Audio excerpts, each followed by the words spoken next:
What's really good, peoples? Once again, it is Friday Eve. We've Friday almost Eve. made it through the entire work week one more time, Webs. We have. It goes so fast. I was just commenting on how crazy fast it seems like time is moving right now. It's very interesting the way things are moving as well. So, as always, this is the Intelligent Hoodlums, and this is our twice weekly strange little show in which we talk about very interesting things, quasi interesting things that involve education like stuff, perhaps. Mhm. Um, Sometimes. Yeah, sometimes. Every now and then it evolves with education stuff through it, stuff type stuff. And so, that being the case, we're going to dub tonight's episode "The Law Offices of Jordan, Raynor, and Stewart" for our pop culture, comic book fan type people. You're going to know those are the last names of the Green Lantern Corps, or the main three Green Lanterns from the DC continuity. Kyle Rayner is not one of my favorite comic book characters, but Hal Jordan, as a kid, I loved Hal Jordan for the very purpose that we're going to talk about him this evening. And John Stewart, who would become like the probably the most popular Green Lantern. They killed Hal Jordan like 25,000 times in the DC Comics, which again, Webbs is more of a DC Comics person. I don't like that for that. Like, Hal Jordan is a person I like. You've killed him. He's become the Spectre. He was Parallax. He was it was all this weird stuff with Hal Jordan. I don't know why they keep doing that to Hal, but he was a Black Lantern. It was not good. So anyway, we're going to talk about equity through the creativity lens. I had the good fortune of being on a call today with Representative Susie Lee. Shout out to Representative Lee about education and again the equity lens. And so this kind of was like in my mindset in terms of how this distance learning thing is dealing with the equity situation. And I think that creativity could be the key to allowing students to be their authentic selves, solve problems in a meaningful way, and enjoy school a lot more than they're probably enjoying school. Let's say you Webs. Yeah, I absolutely agree with that. I was actually just checking on our YouTube stream and it's not working right now. So if you're hopefully you're not trying to watch us on YouTube because it doesn't seem like it's working. Yeah, I think that equity, when it comes to distance education stuff, equity, it both creates inequity more so in some ways and creates equity in others. There's a lot of has it been rolled out with perfection? No. However, I think that we're not hearing from a large number of students and families for whom this actually does work well. And students are like kind of thriving in this environment and it's beneficial to them. Facts, facts, facts. So yeah, I think that that's absolutely positively the truth.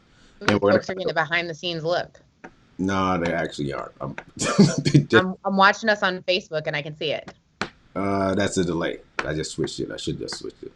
Okay. Um, the yeah, that's really weird. That's not. It's sending the data. The data's being sent. Really weird. Ah, well.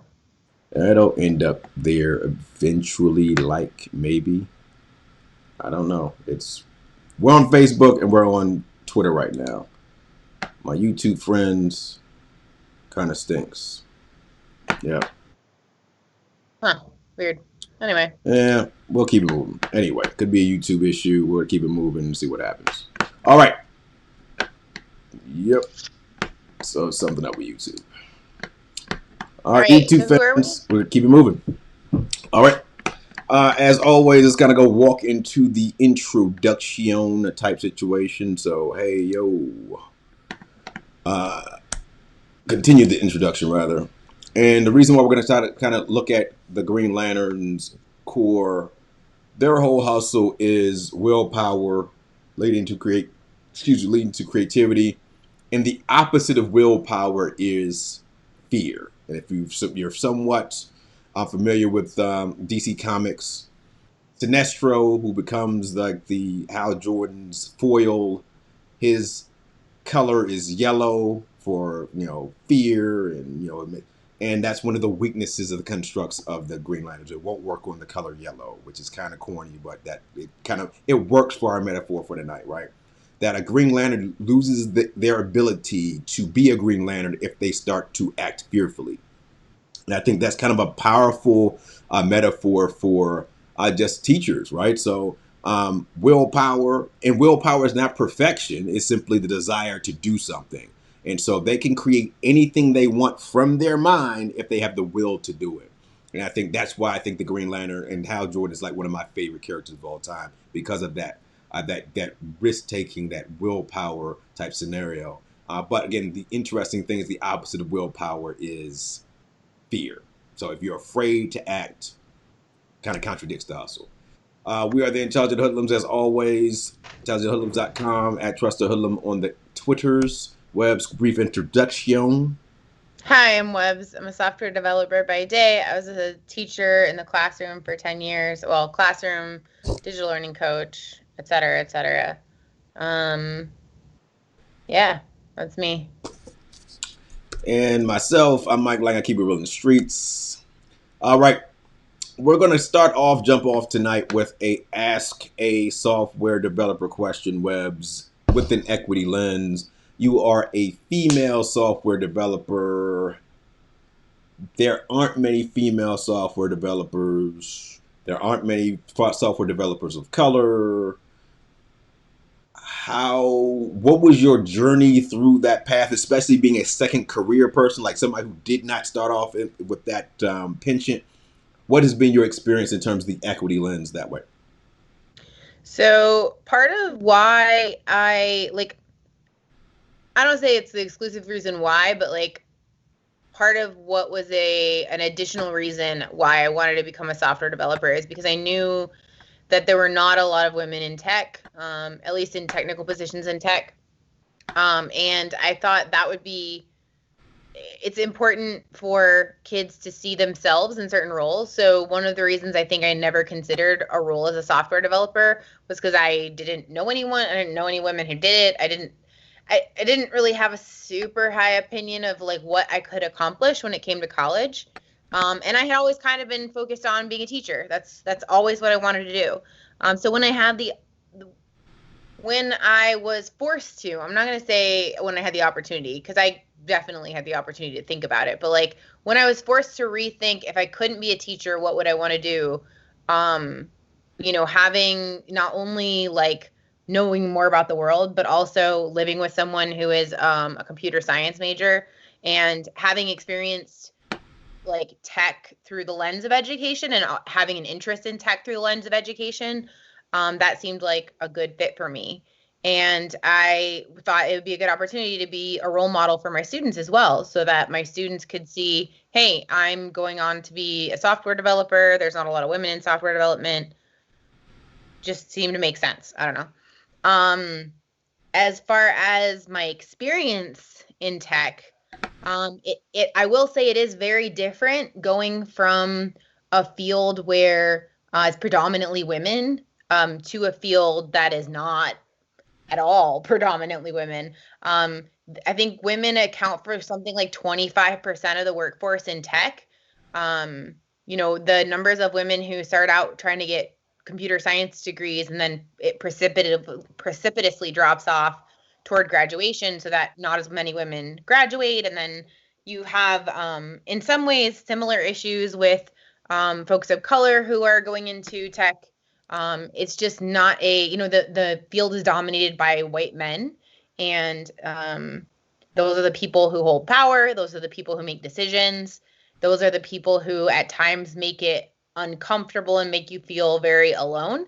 I think there's also a double standard that exists where if I present an idea and I'm very passionate about that idea, sometimes you need to soften your delivery. You need to be a little more soft is the word I get a lot, gentle, delicate, not as aggressive. So it is a challenge. That is not to say that there aren't colleagues who are helpful and recognize that and are very supportive. For example, I went into a new team. We had a situation communicating with the client where we decided to change our direction, and I was the person who is the primary like point person talking to the client, that is fairly new. And so I didn't want it to come across as I'm incompetent. So I just outright said to my team, I said, listen, I'm a woman in software development. The assumption is going to be that the reason we're making this change is because I messed something up and I don't know anything. And I don't want that to be their first impression, but that's something I have to be aware of. Same with like the whole delivery thing, not being too aggressive with the questions I ask, or not being too direct with certain things. There's also some expectation or like there's an assumption that women will take over the like office house cleaning type tasks, things like scheduling meetings or following up with things, or for software development in particular, coding is viewed as like the most important skill and task. And one of the things that we often have to do is write stories so that we have small vertical pieces, slices of work to do that are very clear. And so when a developer has to take over that job, it's often the women who will either volunteer to do it first or will be assigned to do that work because it's viewed as, which is kind of ironic considering the computer job started out as a woman's job, and then as it gained prestige, men took that job over. It became a more high-paying job.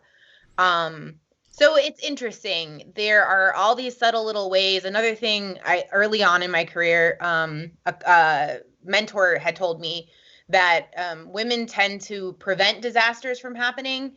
Men tend to rescue people from disasters, and often saving people and preventing disasters is not as acknowledged or recognized because that disaster was averted, right? We didn't even notice that we didn't have that disaster because it's already been averted. Whereas rescuing people from a disaster is far more revered. And so that mentor had said, like, make sure that when you rescue people or when you prevent disaster, that you call out that you've prevented disaster, so that it gets the proper recognition it should. So like, and a lot of times like preventing disaster is a much better, approach than saving something that's already on fire. So that has been my experience in software development, from the perspective of being a woman in a male-dominated field. They don't make action movies about preventing disasters very often. Right, exactly. No, that's a good point. And unfortunately, like, it can be really frustrating. I mean, I feel like I'm totally preaching to the choir. You have your own experiences being a man, being Black in elementary and everything. It can just be really frustrating because, especially, I think the thing that frustrates me the most is when I'm told to soften my delivery and to not be so aggressive. That's probably the one that hits home the most. I'm not really sure why. Interesting. Soften. Yeah. Interesting. Because those same qualities, like being direct, getting to the point, um and really being fierce with expectations is, I think, something that when men display those qualities, it's looked on as a positive. It's looked on as a quality that makes you a CEO. You're tenacious, that kind of a thing. But when I present those same qualities consistently, I've gotten blowback from them, and I've gotten the feedback that I need to like soften my delivery. Interesting. So, Yeah. having wore both hats, or currently wearing the software developer hat, and having been a classroom teacher, in terms of your own perspective on what needs to happen in order to make traditionally dominated professions options for women, what needs to happen K-12 in order for that to be facilitated? I mean, role models is important. I think a lot of it is the in the K-12 we start to plant the seeds of some of those biases. And so I think little things like a boy in a class who has some idea about a thing or is directing their team to do a thing is viewed as being, taking ownership, being a leader. A girl who does the same thing is labeled bossy. So I think being intentional about vocabulary and becoming aware of your implicit biases when it comes to the roles for girls and the roles for boys, making sure that there's equal treatment in how they're perceived. If you, I think that's one of the big things. I think also the pipeline to other jobs as well makes a difference, because one of the things that I think holds people back or that drives people out of a certain field is feeling isolated, and the fact that the people around you and or above you don't make you feel welcome or hold those same biases that you have to then fight your way through.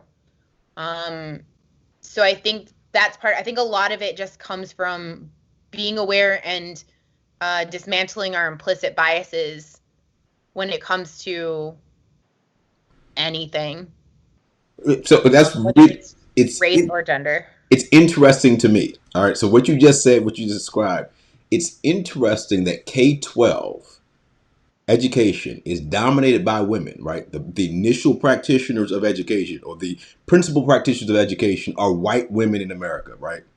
Mm-hmm. Generally. And despite that, there is still implicit bias against girls, which is very interesting to me. Oh, for sure, because like like women participate in the patriarchy. Like white women were the primary people who, voted for our current president. Were one of the large groups. So white women or women in general can still participate in patriarchal upholding of the patriarchy and still have those implicit biases. One of the things that I think about that has started to shift in our lifetimes is that idea that oh, when a boy hits you on the playground, it's because he likes you. Those kinds of things, or even like the creepy baby clothes that say like lady killer. Like kid isn't even one. Like how are you labeling this tiny little baby lady killer? Like that's creepy to me. I don't know. That's just me. Man, what? But I think women can still participate in reinforcing those implicit biases. I don't think they're exempt from them. So I think that's part of it. And reinforcing not realizing that those implicit biases are there, Mm, and reinforcing them, because obviously they're implicit. Like you don't even realize that they're happening. interesting. So I mean, I'm really like that's an interesting scenario, especially like looking at through my experiences.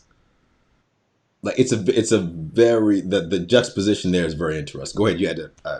Another one I thought of that I remember happening a lot that would like kind of irk me is if stuff needed to be moved in a classroom, teachers will often say, "Can I get three strong boys to help me move these heavy desks?" Uh, Like, why do they have to be boys? Girls are strong too. That has bothered me from childhood. Like when I was a student, it irritated the daylights out of me when the implication there is boys are the only ones who are strong, therefore they are the only ones who can help me with this task. And I'd always volunteer uh, even though they specifically said boys, mm. because it drove me up a wall. Like those are the little things that I think that reinforce that behavior and make it so that, oh no, girls need to be quiet and they need to read books, and boys do the technical things like math and science. Yeah. Unless you're a black boy, then you don't get to do the math. So I mean, I think that also kind of a scenario in which you're a black or Latin kid now. You're not doing the math and science. You're doing the robbing and the janitorial work. So Back to basics. I need to. Do I have three strong black boys to move this thing from here to that? That's where you get that type of situation. So, yeah, it's been like it was very interesting. It's always been very interesting to me, given my experiences, that the way that I look, the way that I comport myself has always put me in a scenario in which it's like, no, you're not a teacher. No, you didn't go to college. No, you didn't do those things. So it's very interesting. But anyway, that being the case, That being the case, the equity lens is how we're going to look at it, and we're going to look at it by not looking at it. Because I think one of the things that we get very, very up on is that by no means am I saying don't go and look at Barbara J. Love's work and some of the critical race theory work and stuff like that. If you want to go and like really dive deep into anti-racism and all that kind of stuff, by all means do that. I'm not one's dissuading you from doing that. However, I think there are simple shifts that can be made that don't have to involve a lot of the heavy lifting that I think is obfuscates like doing the actual job of being an educator. And one of the things that was very evident on the call with Representative Lee earlier was that um, despite the fact that we have this current scenario should be shifting people's ideas of what teaching looks like and how the instructor should be less present online and the student should be more present online. People are still trying to force the old archetype into a position, and you have families being stressed, you have students being stressed, you have teachers being stressed, you have administrators being stressed, you have everyone being stressed because you're still trying to work in this medieval way rather than saying there are a number of ways we can be more free, more active, and more happy doing this amount of work. Again, every kid at this point could be working at their own pace rather than having to try to cover everything. I said, depth and coverage; those two things cannot coexist in the same space. They don't work. Either I'm going to learn something very deeply and passionately, or I'm not. We're gonna So go ahead. one of the paradigms that we talk about a lot in software development is like the T-shaped person. So we have this idea that you want to have some like a shallow bit of experience in a lot of things. So you're more like my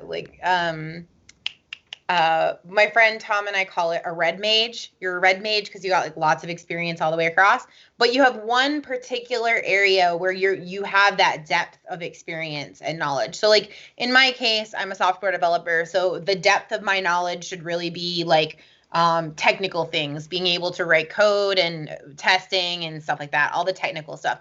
But that doesn't mean I can't put on the hat of a business analyst and figure out where our priorities need to be, or a project manager where I schedule out some meetings or run a backlog grooming or run an iteration planning meeting. Like I still have those skills, not to the depth that a project manager does, not to the depth that an iteration planning manager does, or a business analyst or a quality analyst. However, can I step in and help out every now and then? Yes, I can. So I think that should also be something we focus on is you don't have to know every single subject in insane depth. You can have a basic understanding of a lot of things and then choose like, man, I really care about math. I really love math. I want to learn everything there is to know about math. I'll also know the basics in reading and social studies and all those other subjects and areas, but my primary focus is I really want to get good at math because I really care about that. Or art or music or reading or in languages. Like it doesn't have to be, because I think this is also where like the old way of school fails is we try to make kids be deep in every single subject and it's exhausting. It becomes the idea of the Ubermensch, right? So when you start with the Ubermensch deal, if you've never heard of Ubermensch, and I'm not showing this on the screen, but anyway, if you've never heard of the Ubermensch, this idea of Superman, right? So Nietzsche has this idea of the Superman, right? And again, eugenics people always kind of grasp onto this idea, but we don't need Ubermensch, right? Because when you look at the scenario, and again, even pop culture, and again, this is when we stop being high philosophy and just look at the stories we tell, right? When we look at the Avengers, right? It's like 17 of these people to take down one dude, right? So they all have their own roles. They all have their different powers and stuff. And, hey, somebody coordinate the powers and say, all right, whatever. But they all can. One dude can't stand against the Thanos cat, right? Even Thanos got other little minions that he's in. So one person does not do very much. I mean, like, look at we could probably go back and forth on teams like that, right? So there's Teenage Mutant Ninja Turtles, Yeah. X-Men, Power Rangers. basketball teams, baseball teams, Mm-hmm. corporations. You can't have everyone have the same powers because what's the point of everyone having the same powers? Yep. So yeah, so that's kind of what we're the equity lens, and this is why if you've never read The Medici Effect, Franz Johansson, incredible book, really, really powerful book, in that it says it is essentially financially stupid not to have equity, diversity in your business, in your team, in your life, because you're costing yourself money. So Yep. even if you're the most racist person in the world, if I'm trying to get that cash, I want people with diverse experiences who look different from people, who've been to different places, who are from different places, because I want you to think different. When those ideas start to collide in that marketplace, I want real innovation to happen rather than, you know what, we're all from Wisconsin. We all grew up on the farm. We've all done it this way. This is the way we're going to keep doing it. That's problematic. So when we start talking about that, what kind of things are we talking about? So we're talking about project-based learning. And the Buck Institute is like, I guess, like the creme de la creme of project-based learning. They kind of reworked their website recently. This is like the last 3 or 4 months. I come in and check in the Buck Institute maybe 3 or 4 times a year. Um, but you don't need to think about this like uber deep because they already have a get started page here, and that's 8 ways to just pop in. Totally free project learning guidebook. Doesn't cost squadoosh. They got the workshops, you can got the online ones, but the books they pay, that right there is pretty much all you need to do what you need to do. What's up? uh, uh, Casey says you'll end up like Blockbuster. Indeed, facts. Like I think the last blockbuster is like Airbnb or something now. Well, Only it was the one in Alaska where John Oliver sent that one actor's jock strap from the movie Gladiator. uh, I forget what that was, but I want to say since they've closed. there's one that's now Airbnb. You can just like stay the night in the blockbuster. I was reading that a couple months ago. That's But like funny. the PBL stuff, it doesn't have to be a huge deal in which you talking about shifted. It's just here's a project. Have the kids work on a project. You're gonna have to utilize your reading, your math, your music skills, whatever. And that's again why the Green Lantern Corps idea is kind of dope because there are 3 different Green Lanterns in the DC continuity. They all had different backstories and their constructs, the things that they built to defeat people, all came from their prior knowledge. So allowing students who are gamers, like the Roblox deal now is like every kid in the world is Robloxing.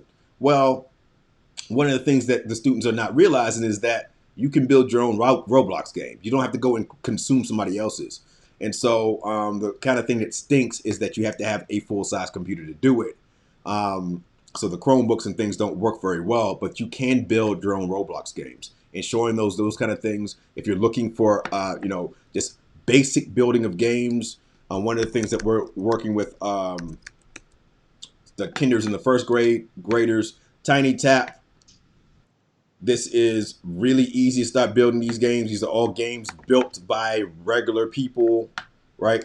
Learning English, language arts, grammar, all this kind of stuff. These are all games that someone built. So this is where we're moving. I don't use it for the older kids. I generally keep it toward the 5, 6, 7-year-olds. But there's an iPad app. I don't believe you can build on the desktop yet, but it's free. Yeah. So right now inside I built all my stuff in my Hoodlums thing, what I'm not going to show you because I want to get paid. So I built all my Tiny Top games in the Hoodlums thing, but you can go and deal with those things. We're kind of doing stuff with our kindergarten, first grade teachers. If you build them in the games, the kids might play them. You can do your ABCs and all that kind of stuff like that. There's plenty of stuff to do inside that, and it's going to be relevant. Then you show the kids how to build their own stuff, and you're good to go. So that's where we're going. So PBL, make sure, it's not something that is going to, it's not revolutionary type stuff. Like if you think about when you were a kid, you had at least one teacher that was like, "Hey, we're gonna do this project, and you're gonna have to use this, and another thing to deal with stuff." It's not really revolutionary, but that guide is really dope. When I think about things that have stuck out in my head from my own experiences, it's always something bigger like that. Like I remember we worked together as a class when I was in 5th grade to transform our hallway into the ocean, and we each had to pick like an animal or a plant or something out of the ocean, do a report on it, like research about it, present about it, and then make like a like I remember mine was the angelfish, and I did like a stuffed like a I traced the shape of the angelfish and cut it out and then stapled it and then stuffed it with paper so it was like 3-dimensional. That was super fun. And then also in 5th grade for social studies, we had this little like uh uh what do you call that? Like what's the period of time uh like pre America, but I can't think of what it's called. Anyway, we were like a little village, and each of us got assigned a job. So I was the furniture maker, Mm. and we were this little economy where we had to do like trade and exchange, and we had to get different things, but we also had to produce them. So all we did was we were just cutting out like patterns. But I could only I remember I set my price for tables crazy cheap to compete with the other furniture maker, but didn't think about that I wouldn't be able to keep up with the demand. Mm. So I was getting this onslaught of, or yes, pre-colonial. Thank you. I was getting this onslaught of orders for tables, but I couldn't cut them out fast enough because if you made them all janky, they could like return them, and it Mm. was a whole thing anyway. That's So why you there, hire employees with the extra money. right? I wasn't that smart when I was a 5th grader. I mean, So then, and then there was one other one. Oh, we did like a marketplace where you had to design a product, mm. and then we had like special like money. I forget what the money was called. It was named after our principal. And so you had these bucks to spend at this little carnival thing, but you had to actually come up with like a real product to sell and purchase the materials to make it and everything. So I remember I made these little pencil toppers out of like paper clips and or not paper clips, clothespins. And because it was like it was at the holidays, so I made little like reindeer out of like googly eyes Uh, and uh, pipe cleaners and clothespins, and I sold those at our little market. It was super fun, but those are all projects. Like those aren't. I had to figure out. I had to solve a big problem, and those are the things that stuck with me, not worksheets. Yeah, I mean, I know Casey's on. I think Casey's there. I know he had a candle company in his classroom, if I'm not mistaken, at some point. Um, Kids aren't gonna forget that. Shout out to Miss Cynthia Mostala. She's probably not watching. She was my social studies teacher in middle school. She's also my Facebook friend. I know everything about Mansa Musa, the Songhai Empire, and the Mali Empire because of Project It's Learning. Never forgotten any of those things. I knew that Mansa Musa was the richest man in the history of the world, and we went through all that stuff because we had to go and do biographies of all these people and heavily research and then present this information to people. So again, this is not new stuff. I'm not a spring chicken anymore, so that was a long time ago. So that being the case, project-based stuff isn't there. The more interesting wrinkle to me is the challenge-based stuff because again, it's the idea that there are actual factual issues that are in the world that are issues that kids can go and take advantage of, that they can change, that classrooms can change. There might be kids who don't have books. There might be kids who don't have water. There may be kids who don't have, who are food insecure. How can you actually take a stand and change somebody's actual reality? And I think that if you did something like that in your classroom, like how powerful would that be for a group of students? Even like one of the things that I'm trying to set up for our students as they learn to read is to record themselves reading and sending those videos to connect them with senior citizens, right? Who would be locked in right now, sick and shut-ins. Those senior citizen homes, they're not getting a lot of visitors now because of COVID. Why not have a situation where kids have some reading time with some people that might feel like they're forgotten right now? Because again, our seniors are probably our most disadvantaged, if you want to say, in terms of just the health outcomes. And those senior citizen homes were ravaged by COVID. So like even looking at things that are simple like that. The kids who are that their kids are practicing their reading skills, seniors are getting read to, and perhaps there's relationships that get created with students being able to be connected to the wisdom of a previous generation. All right, so challengebasedlearning.org is just the website. They've got ideas. They have a framework that's already there. There are ideas already for you. So if you're, give me the new ideas. There are plenty of ideas and whatnot that are already built inside there. There are plenty of resources that are there. Again, this is not something that you have to go make up on your own. There are plenty of people who are building these things for you. All right, really, really dope. And you can always get on people's email lists and things like that. I mean, it's something else to kind of be made aware of, so you don't have to go start looking for stuff. So uh, uh, I know webs. You kind of it's not really a challenge based thing. It kind of was your bird. I always come back to that bird house idea, just because it's kind of a simple deal, right? So you have, again, when you start talking about kids of color and kids of poverty, bird watching, as we have seen, is not something that those kids are expected to be able to do, right? So you have the science lens there, you have the social studies lens in terms of the looking at the basic neighborhoods, what birds might be here, birds might not be here, what birds were here in the past that are not here presently. That's another kind of wrinkle to add to something like that. Like talk a little bit more about that. You talk about it a lot, but talk about a little bit more about that project. So I have that, and I actually have a project I did with grade level when I was a humanities teacher that came from the challenge-based learning site. By the way, Musomi says, Yeah, good idea.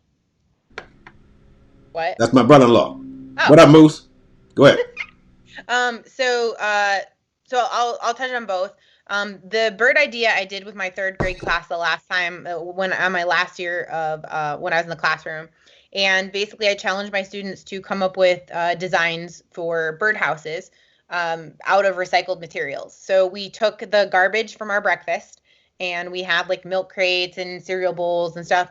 And they had to put those together into a design for a birdhouse. Then they had to do research and figure out like what do birds need, where would they have food and water and all those other kinds of things, and work together to design that birdhouse so that it fit what that bird would need. And then they had to present to the class and get feedback from the class on what made sense and what didn't, things they liked, things they didn't. So it was an opportunity for them to give and receive feedback, to do some research on, local fauna, and also to build something, to create something. And it didn't have to be perfect because it was all about iterating and building just a simple prototype, not anything complex. Another project I did that actually I believe it came from the CBL site, was I had fourth graders when I was a humanities teacher who we were looking at the amount of waste that was produced by school lunch. And so they had to like go interview the custodian to get an estimate of how many bags of trash that they take out from lunches and do the math on about how much trash that ends up being.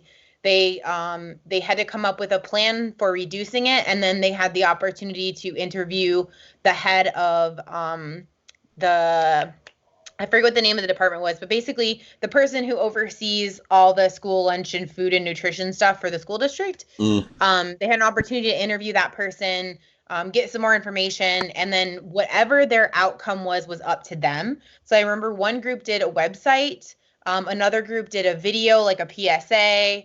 Another group did a presentation where they wanted just a slide deck where they talked about donating food to like the local pig farm. So it was really interesting. That came from the challenge-based learning site, all different outcomes. Really interesting to see. The kids were super engaged every single time they came to see me because they were working on a real problem. So the engagement was effortless. Like I didn't have to do anything. I just presented them with a real problem and then gave them the resources to be able to, figure out how they wanted to solve that problem and present their ideas. Yeah, I mean, again, it doesn't have to be something that you come up with on your own. These things are already built for you. The other place to kind of fart around and look in, like OER Commons, we've mentioned this a couple times. This is a collaborative of open educational resources. These are things that are totally free. It doesn't cost you anything. You can drill down into the different subjects, the different levels. So if you wanted to go to lower primary school, and we're speaking uh, British English here, great.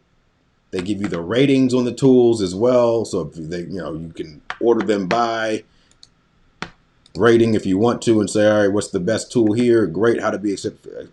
I have no idea what that is. Um, but lots of, so not only just tools, but also kind of scholarly reading and stuff. You can go and change it by the type. So if I want a simulation simulations they have, those things are already built inside there. So this is like a go-to for your digital. If you're somebody who's especially new to the digital space, yo, go to OER, go find some stuff, take these. A lot of these will go to they will go and be able to be sent to your Google Classroom. You can link them to your website, share them with your other teachers and whatnot. Really, really cool stuff. You can sign in and register, but right now I'm not signed in at all. You can totally go and look it through all their stuff without having to be registered whatsoever. All I right. think too, you shared a while back UN something on the UN website. Yep. The UN, what are the UN ideas? What do they call them? UN 21st century UNESCO. That's what it is. Yep. If you go to UNESCO, what I always forget what they're called. They're on theirs too. They're the 21 goals. UNESCO goals. Where are they at?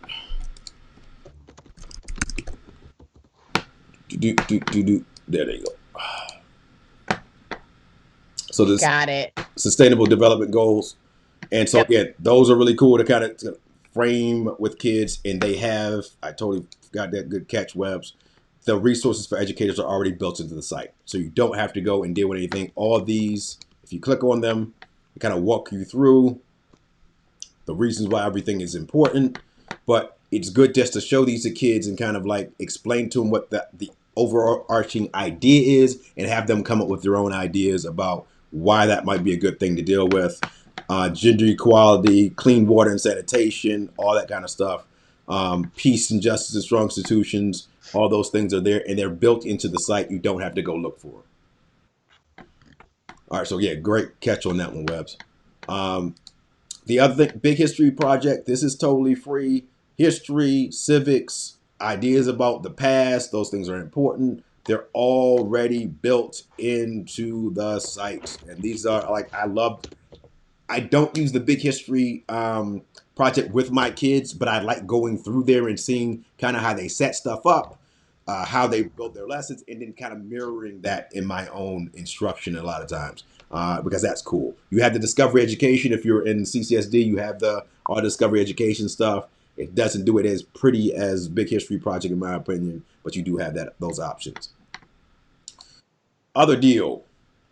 If you're not using arts and culture from Google, get on that mug. I love their stuff. It's really pretty. Um, this tool in and of itself, just being able to go through and say, I want to go to these places. Having kids have to explore different places from their living room, from their, and having to tell you, I just went to India. Great.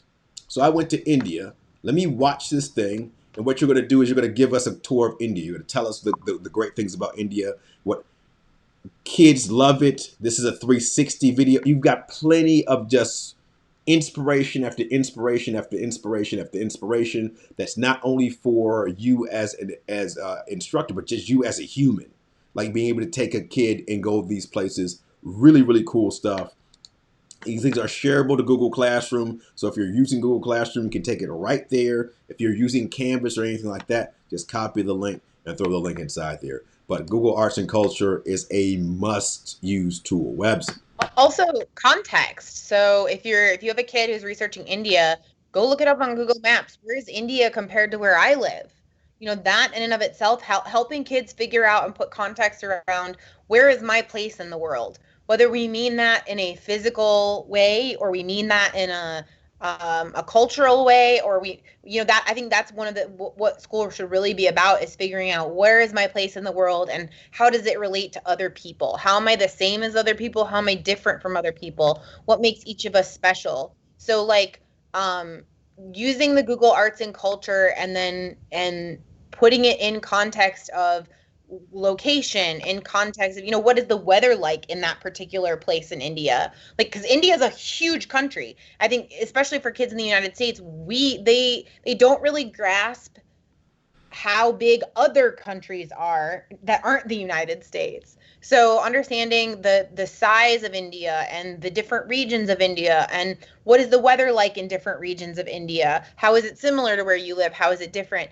Not only that, but context in terms of history. So if you're going to look at a statue that's in the Louvre, or a piece of art, or ancient Egypt, how does that relate to you in history? What other things were happening at that time? I think that's a piece that was missing a lot from my K-12 experience, was these things were all taught in isolation. So I had no concept of, like, what music were people listening to during the Civil War, or what books were people reading, what authors were alive then, who was alive in Europe at the same time that the United States was going through the Civil War. Like, being able to put all those pieces together instead of teaching them in isolation, so that you build this tapestry of what history is actually like around the world, versus these weird isolated pods of information. So yeah, I mean, there's 55 billion ways to use this in your classroom, and allow kids to see creativity and build creativity. We've talked about video and art and everything. Everyone's an art teacher. Everyone's a videographer. Everyone's all these things. You might have a a deeper understanding of certain pieces of teaching, but at this point, everyone has to have some kind of passing familiarity with a lot of this stuff. And the other tool I really like is just Poly from Google as well. And the cool thing about this is a lot of this is just 3D work that people have done, and you can do a lot of very interesting things. So we showed you quite a couple sessions ago, Tinkercad. So you can build your own 3D models, and you can upload those 3D models here. These can be shared and embedded places. They can also be created as GIFs. So if I wanted to go and have a situation in which I wanted that GIF to exist inside of my website or part of my art piece of art or whatever, I can do that. I can take other people's work and create bigger pieces of work, given that I want this really interesting Christmas tree scene, but I also want some other stuff. Like that's like really interesting to me. I worked with a colleague who wrote a bot that would take the what is it called, MakerBot. Mm. Okay, it would take those like 3D files that people shared on the MakerBot community and mash them all together, and then spit it out into the MakerBot community as a new project. So look at just very interesting stuff. So even if I want to have a scenario in which I just want kids to be inspired. This is one of the things I tell kids all the time. Go to places where cool stuff is, and even if you can't duplicate it, you'll get inspired to look at it from a perspective in which, I could do this with that scenario. Uh, Pick one of these pictures and write a story about it. and you can take it a GIF and put that GIF inside of your project and say this was the inspiration behind the deal. But you also have a ton of other things here, right? So you have the ability to. This is all the tilt brush sketches. There are also blocks. So these are just people who build things out of blocks. And so this is kind of the Tinkercad type idea here. And Tinkercad, again, is free. You also have tours inside here. So I want to take tours of different scenes. Again, just being able to experience other people's creativity, see other stuff. Utah is not far from Las Vegas. Cool. Ben Wickett went to Utah on August 21st, 2019. Where's this place? Could I go there? Sure, I could. As soon as, whenever we have an opportunity to travel, perhaps we go there. Yellowstone National Park. How many of our kids get to go to Yellowstone National Park? But I can go now through the eyes of someone else, and perhaps this inspires me to go and take those journeys. We're equalizing the playing field here by bringing places to students that they might not otherwise know exist or be able to go. So again, that part is really cool. You've also got animals and pets. What kid doesn't like animals? That's one of my first starters when we start with the kindergartens, especially. Show me your dog, your cat, whatever. Here's somebody, wolf guy versus lizard guy. Great, right? Someone took their creativity and just playing it up, masking up for COVID with some kind of weird fish. All right, very interesting work. You still got the architecture stuff. So this is just people taking things like Tinkercad and building those things. And there's tons of different ways to do that. So rather than just, I'm going to write a story, what we're going to do is pick one random object off of Google Arts and Culture, or one random image off of Poly, and I want you to write a story. What's happening in the story?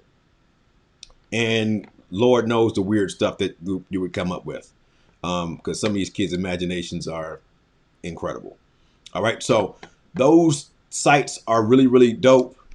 If you're looking for just, hey, I just want to build something, I just want kids to have an opportunity to be creative, Canva is really, really neat because it's free. You've got those things there. We've talked about the Adobe Spark and everything you do in Adobe Spark. So you have the ability, you have the premium version of this product. If you're in CCSD, you can build libraries now inside there where you can have different things. If you're using Canvas, you can send assignments from for Adobe Spark directly to your Canvas instance now. So those things are possible. So you have the spark. And even if kids don't think that they're creative, everyone's creative to some extent, right?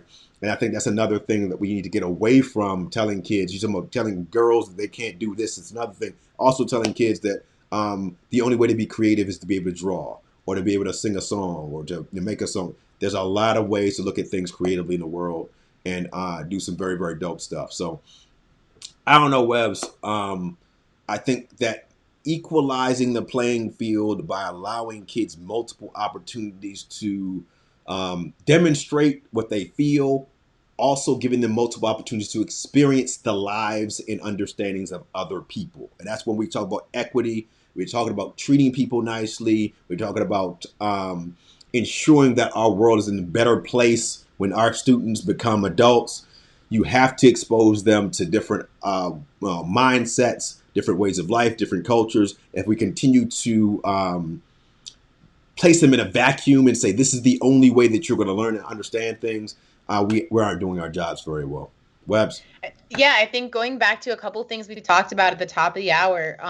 One was you talked about how each of the Green Lanterns uses their background and manifests the things that they create from that background.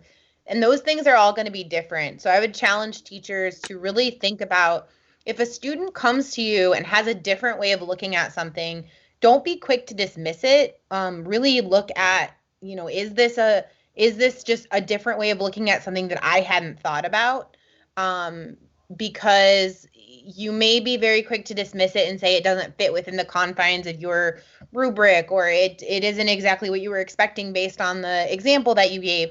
But it could be that this student is just looking at something based on their background and manifesting something a little bit different. Oh, and I lost my other thought.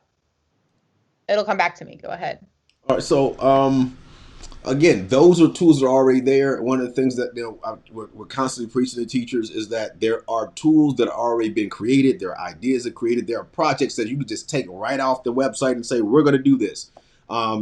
And still be able to manage your standards and all that kind of stuff that you need to deal with in a more creative way, in a way that kids are going to want to engage, rather than having a scenario in which I have to force people to answer. One of the things today that was really powerful was I had a student whose mom was there with him, and they were using, for my lower grade students, my experiment is I'm going to teach everything through Flipgrid. Like, I'm not using any other learning management software. Everything will be Flipgrided. So it will be stimulus, video, constantly iterating on video. And so the mom is there, and I'm giving the instructions and whatnot. And she was like, "This is really cool." I'm like, "All right."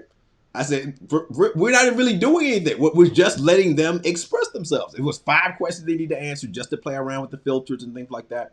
They built it, and she's all getting hype. And the kid was looking at his mom like calm down, like, really, this is me doing my work. Leave me alone, fam. So it was interesting to see. They left. They started the project. She jumped back onto the Google Meet about five minutes later, and she's like, we need to learn how to do XYZ. And the kid is like, mom, why are you bothering him? And I'm like, all right, dude, it's cool. Let me show your mom how to do this. And so we started playing with, showed them how to deal with the features, how to download the video, and then add something to it and re-upload it. And it was really kind of heartwarming. So when you start to see, like, not that parents weren't involved in their kids' education before. That's not what I'm saying. But it's really interesting to see mom in class with kid when that's possible, and to see them also learn, and then like, all right, cool, this is really cool and whatnot, and see that video, audio recording, drawing, all these things allow you to go and interpret what you're learning in a myriad of different ways, rather than saying, we're going to write an essay. And if I'm not a good writer, if I'm speaking a different language, I speak a different language at home, whatever, then I'm not going to be successful that way. But if you say, okay, cool, draw me a picture that also depicts why this was important to Napoleon, well, perhaps I'm, a virtuoso, and I can draw this portrait of Napoleon, you know, on horseback or whatever it is. So that's kind of what I'm kind of dealing with in terms of just not just equity from the girl can do what a boy can do, and this person can do, but evening the playing field so that everyone can go and access your information on the same level and display to you, yo, I understand what you're talking about, teacher. And that's the point. I understand what you're talking about, teacher. Not I the only way I can prove that I understand what you're talking about is through this one very thin sliver. I think that's a unique opportunity too, for a parent to get a firsthand look at what is their kid learning in class, and to be able to, as effectively as possible, contribute and help them and support them, because the parent or the adult, the grown up, was there with them, sitting alongside them doing this work. So there's no secondhand information. There's no like struggling because you need to try and communicate through your 5-year-old what they learned at school today so that you can try and help them. Like, you are right there, and it's a tremendous opportunity for the teacher to build a rapport and a relationship with a parent in a much lower stress situation. Because if you're there every day and this is a face that you see every day, it's a lot lower stress than, oh, I only see you twice a year, and that's at parent teacher conferences when you lay into me about how all the things that I haven't been doing and how bad my kid is doing. Like, it's just for as much of a struggle as distance learning may have offered for some folks, I think there are benefits to it. But I also think that as a teacher, so this is a strategy that I've continued to employ, especially my K3. Like, yo, you should have part of your lesson be a you and your grown up part of the lesson, right? Where you're forcing you to go find a grown up and we're going to build this project together. Like the kinders, every day at the end, they're going to read with their parent, then they do a little dance from PBS with their parent, and then they have a project to do with their grown up. Now they're writing, they're creating, they had to draw a rocket, and now have to shoot a little short video of them explaining their rocket. Great. The technical parts may be a little bit above their head, so this is like, go get your grown up, and they're gonna walk you through. I got a little video that they walk through, and next week we're gonna upload those to Flipgrid. But having a situation in which we can really involve grown ups and say, this is what we're learning. This is really cool. Your kid's gonna get excited because they spend some time with you as the grown up, and we're going to do and build something and say at the end, high five, we built this together. I think two things. One, that you've mentioned that kind of framework a couple times now, as this is specifically what the grown up needs to do. This is specifically what the kid needs to do. And I think there's a couple benefits there. One, it makes it very clear like where the line is. Like, here, grown up, this is specifically what I want you to do. I don't want you to take your kid's map test for them. I don't want you to do their project for them. But these are your specific tasks in this assignment. So it really clearly defines what the expectations of that grown up are, and draws those boundaries for them so they know how far to go and when to stop. I think on top of that, it makes the grown up feel more confident about how they're participating in their students' activity, so that they do feel like, oh, I'm here for a reason. It's not just I'm going through something that I already know. Like, I have a purpose here. I have a very clearly outlined role. And we use that same thing when it comes to challenge based learning or project based learning. We have very clearly defined roles that each student plays, so that they know what their boundaries are. They know what their contribution is.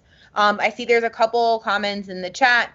As a parent, I want to be excited and learn with my daughter too. When she gets excited, I'll take extra time after school to dive into it. Yes, I love knowing where she's at and what is being learned. I can add to it and incorporate it into other activities in daily life outside school. I Facts. think that's a huge call out too. One of the things that I was constantly preaching when I was in the classroom was look for ways. Don't worry so much about homework. Like, I don't give a hoot about homework. We know homework isn't beneficial. It's more stressful than anything else. It reinforces bad habits. But you can find meaningful ways of integrating things like reading, things like number sense. A really common one I would always give is have the kid order their own food at a restaurant like a McDonald's or whatever. Give them the money, they have to figure out what change they should expect back. Or when you're cooking in the kitchen, have them measure out how much is a cup, how much is a half cup. Have them play with the different measurements and see how they fit into one another, so they get a sense of what those quantities are like. Let them play with a scale. Like, those are all opportunities in the real world for them to practice those skills, and make sure that it's a low stress environment. We know the scientific evidence shows that stressed out brains can't learn. So making it an enjoyable activity. I know one of the things that has come up previously is reading, right? It is okay to read to your kid, no matter how old they are. Mm. You're not enabling them to not learn or anything. Sit next to them, point to the words so that they can hear you say them and see what the word looks like. They can reinforce that connection between what they see and what they hear. It's a pleasant, it's a pleasant experience with reading, so they're not stressed out over it. If they get stuck on a word, just give it to them. Help them out. That's totally okay. You want to reduce the stress level when they're doing that practice at home. And I can assure you, also, you can read the book as many times as you want. They will not get tired of it, probably for a very long Also, time. don't read the entire book. Like, stop in the middle and make them Yeah. make up the rest of the book, kid. What happens in Predict the story? predictions. So don't turn the page. What do you think is going to happen next? Oh no! Now what do you think? What happened next? All right, cool. In the book, you rewriting the story. Fan fiction is a huge market, right? So I'm gonna Great. take these characters and I'm gonna do different stuff with them, right? So I mean, to me, that is my favorite activity to do with little kids. Is like, all right, they never read this book before. We stop in the middle. We ain't finished. Yeah, we are. The book is over. What happens to the pig? Oh, the pig goes and becomes bacon. The pig goes and becomes president. The pig. Now we got all these multiple endings to the story, and it's a fictional story. There is no right answer to the story, right? So I think that's the other thing. It's getting away from right answers and getting to Yep. let's Yep. be creative. Let's take your background and say, yo, the pig becomes a software developer and creates an app that saves other pigs from slaughterhouses. Oh my Oh. gosh. You know, don'tbebacon.com.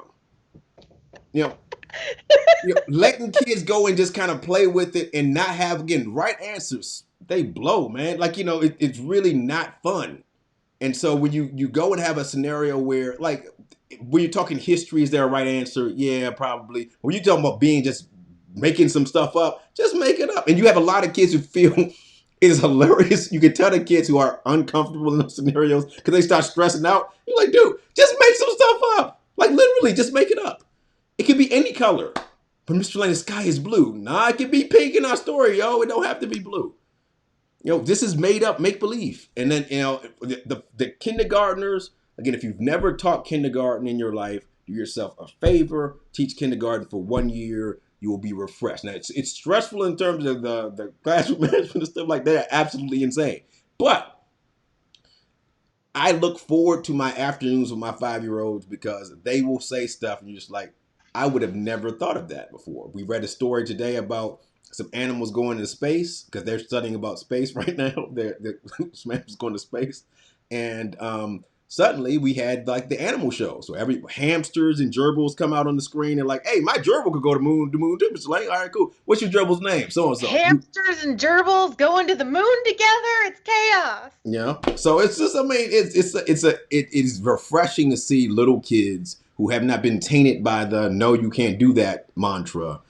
Their level of creativity. So they drew rockets. They had rockets that looked like plastic rockets. We had a girl who drew a rocket that looked like a piece of cheese.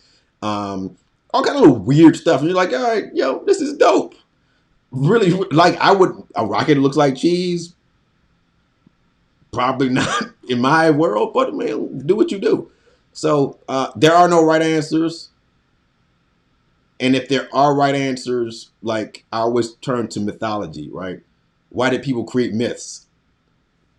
Because they didn't know why those things happened. Happened, right? Why does the sun go over the sky? Oh, because it's Apollo's chariot is moving it across the sky. Oh, okay, yeah, that sounds right. Let's keep that one moving, right? So, I mean, the science teacher at our school hates.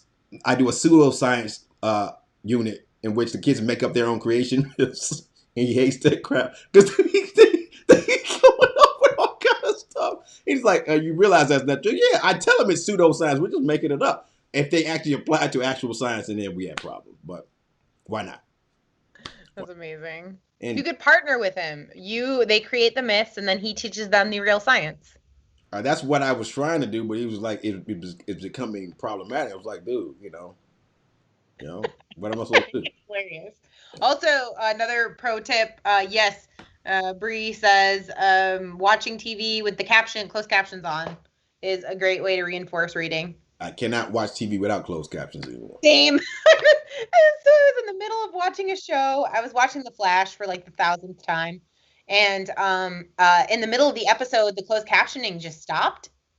And it was the most distracting thing. I was like, why did it go out? Is it going to come back? Is it going to come back now? What about now? What about now? Should I turn it back on? Maybe I should. And I realized like 10 minutes went by where I was just obsessing over the closed captioning. And then eventually like it froze, which was probably why the closed captioning like glitched out. It froze and I had to restart the app and then the closed captioning was back and we were good. Interesting. Yeah, I can't. It just, and I love when the words are wrong. Sometimes you Oh. catch it and you're like, nah, that's not what he said. Mm-mm. I did a short video and clips about 3 tips for helping your sleep. And one of the things I talked about was chronotypes, and it came across in the closed captioning as chronotype. Yeah, or like somebody like swears on the show and they like the actual word is not the correct word. You're like, no, that's not what he said. So you're doing a disadvantage to my non-listening my friends who are deaf. That's not what he said. It's a different meaning totally. Like change that. Sometimes too they'll like paraphrase what they're Yeah. saying, which is weird. Or when you get closed captions when they're speaking a foreign language, it just says foreign language speaking. No, I want to know what the person actually said, fam. Not foreign language being spoken. So I was watching the International on the Prime, and like the guy goes and starts speaking Turkish or something like that. It's like foreign language being spoken. Translation, please. Pretty please. Please, perhaps. Indeed. Oh boy. All right. Who knew we had such deep feelings about closed captioning? Oh, dude, closed captions is the bomb, son. The bomb. Like, and that's why I'm obsessed with listening to my music with the Apple Music with the lyrics on, and I'll just be like, nope, the person who that's not what he said. So the lyrics that you have are wrong. That's not what he said. And I'll listen over and over. There's a couple of songs I listen over and over. No, that's not what he said. And so whoever's rap ear is like translating them in Apple Music. I need your job, fam. I need your job because like you misquoted a bunch of songs. Like literally, it was a couple songs a day that was like, I know I heard XYZ, and I look at the lyrics, it's not that. Then I go to Genius, and Genius has a different trend. I'm like, yeah, I'm right. I'm right. Indeed. Well, we'll be back on Monday Eve. Another interesting conversation about closed captioning. No, probably not closed captioning, but other stuff. There's a couple of tools that I think that educators should be aware of that I just became aware of. You may already be aware of them, but we'll do that on Sunday night at 6 o'clock or 6 ish. I like six ish better, Webs. That way it's kind of flexible. Me too. Yeah. 6 ish. Yep. Hopefully, for the Lakers fans out there, hopefully they're not losing right now, which would also be hilarious if they were losing. But I'm for LeBron. I'm pro LeBron, so I hope he does win. All right. If I'm not mistaken, didn't the Dodgers win? They clinched, didn't they? They Yeah. clinched the division. Hopefully, let's see if they can win a World Series in a shortened year. Perhaps. I wouldn't get my hopes up if I were you, but perhaps. No, I'd be fine with that because I don't want a giant asterisk next to their World Series win. I mean, the Astros have a Astros. They still have the ring, though. I mean, still. Well, yeah, because they're trash. I mean, don't. Cans. I mean, hey, they did what they had to do to win, right? They did. Okay. Yeah. And then see the dope thing about the Astros. Not only did they do what they had to do to win, then they took their method and sent it to Boston, so Boston could win too. Like it's just like it's just criminal enterprises on me. I ain't about to do the thing. All right. Hasta la pasta. We'll see you or not next week, on Sunday. Sunday. Ish. Sunday. Bye, everybody.